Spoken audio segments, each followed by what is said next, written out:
জাতীয় সরকার হলেও আমি আপনাদের বলছি, আমি যেহেতু এইটা নিয়ে বেশি বক্তব্য দিচ্ছি, আমি সরকারে যাব না। আপনারা অন্তত স্থানীয় নির্বাচনগুলো দিয়ে দেন। আগে সরকার তো খুতবা অনেক সময় আপনার করে দিত যে এইটা বলা যাবে না, এইটা বলবেন, জেহাদের কথা বলা যাবে না বেশি বেশি, এটাও তো বোধহয় বলতো। এই যে রাজনৈতিক দলের ঐক্যমত, এইভাবে তো বাংলাদেশ 53 বছরের সুযোগ পান নাই যে সবাইকে নিয়ে সরকার করবেন, সবাইকে নিয়ে ঐক্যমতের ভিত্তিতে রাষ্ট্র পুনর্গঠন করবেন।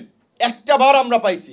এই সুযোগ যদি আমরা হেলায় ফেলায় নষ্ট করে ফেলি, আর কবে পাবো আমি জানি না। অনেকে আবার বলছে নূর ভাই খালি জাতীয় সরকারের কথা বলতেছে, সেই সরকারে যাইতে চায় বোধহয়। অনেকে বলে আর কি, ফেসবুকে কমেন্ট করে যে হ্যাঁ নিয়ে নেন, তাহলে সব ঠিক হয়ে যাবে। আমি আপনাদের সামনে বলছি, জাতীয় সরকার হলেও আমি আপনাদের বলছি, আমি যেহেতু এইটা নিয়ে বেশি বক্তব্য দিচ্ছি, আমি সরকারে যাব না। আমরা তো নেক্সট ইলেকশন হলে 5 বছরের জন্য ইলেক্টেড হব। আলহামদুলিল্লাহ আপনাদের দোয়া ভালোবাসায়, এলাকার মানুষের যে সমর্থন, নির্বাচন দিলে বিপুল ভোটে জয়লাভ করতে পারবো। তো আমরা এই 2-1 বছর আমাদের যেতে হবে, যেটা মুখ্য বিষয় না। কিন্তু সরকার চালাতে পারছে না, পরিস্থিতি এখনো নিয়ন্ত্রণে নাই, এখনো নানান ধরনের ষড়যন্ত্র চলছে। বিপ্লবের পরে প্রতি বিপ্লব হয়, বিভিন্ন জায়গায় হয়েছে। বণিক বার্তা একটা রিপোর্ট করেছে, আপনারা একটু সবাই ইউটিউবে সার্চ দিয়ে পড়বেন। খালি ছোট্ট একটা আপনার কয়েক মিনিটের ভিডিও, তিউনিসিয়ার বিপ্লবের পরে যা যা হয়েছিল, এইটুকু লিখে সার্চ দিবেন, পাবেন। আপনারা একটু দেখবেন বাংলাদেশের বর্তমান ঘটনার পরে সেম একেবারে সব কিছু মিলছে। যে ওই সময় অস্থিরতা, বিভাজন, নানা ধরনের আপনার গোষ্ঠীর উৎপাত, এখন এখানেও তাই চলছে। এখন এখান থেকে শিক্ষা নিয়ে যদি আমরা এটাতে পরিত্রাণ না করতে পারি, আবার কিন্তু হজবরল হয়ে যাবে। তো এই জন্য আমি সরকারকে অনুরোধ জানাবো যে আপনারা অন্তত স্থানীয় নির্বাচনগুলো দিয়ে দেন। জানুয়ারি থেকে আপনাদের কমিশনের রিপোর্ট আসতেছে, আপনারা মার্চ থেকে স্থানীয় নির্বাচন দিয়ে দেন। রাজনৈতিক দল, জনগণ নির্বাচনের মধ্যে এক উৎসবমুখর পরিবেশের মধ্যে দিয়ে শান্তি শৃঙ্খলা ফিরে আসবে। সব দল, জনপ্রতিনিধিরা নিজেদেরকে উপস্থাপন করার জন্য ইতিবাচক কর্মকাণ্ডে যুক্ত হয়ে যাবে, অনেক পরিস্থিতি নিয়ন্ত্রণে চলে আসবে।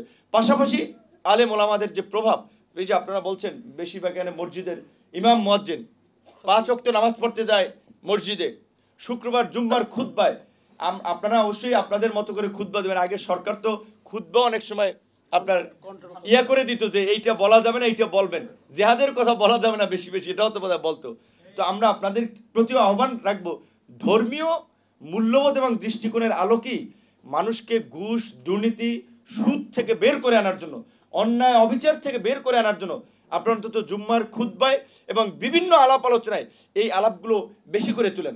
মানুষকে যেভাবে স্পয়েল করেছে, তাদের চারিত্রিক অধপতন ঘটিয়েছে, এইখান থেকে মানুষের মধ্যে যদি আমরা মনোজগতে পরিবর্তন না ঘটাতে পারি, তাহলে কিন্তু রাষ্ট্র সংস্কার, নতুন বাংলাদেশ, এগুলো কিছু কিন্তু হবে না। আর এই শীতের সময় ওয়াজ মাহফিলে অনেক লোক হয় আমাদের, যারা ওয়াজের বক্তা আছেন, ওয়াজ করেন, তাদের প্রতি আমাদের এই আহ্বান, বিশেষ করে মানুষের মধ্যে কীভাবে সম্প্রীতি এবং সহনশীলতা গড়ে তোলা যায়, ঐক্য, দৃঢ়তা, দেশের প্রশ্নে, জাতির প্রশ্নে এক থাকা যায়, এই বিষয়গুলো আপনারা যদি একটু নজর দেন, দেশ উপকৃত হবে।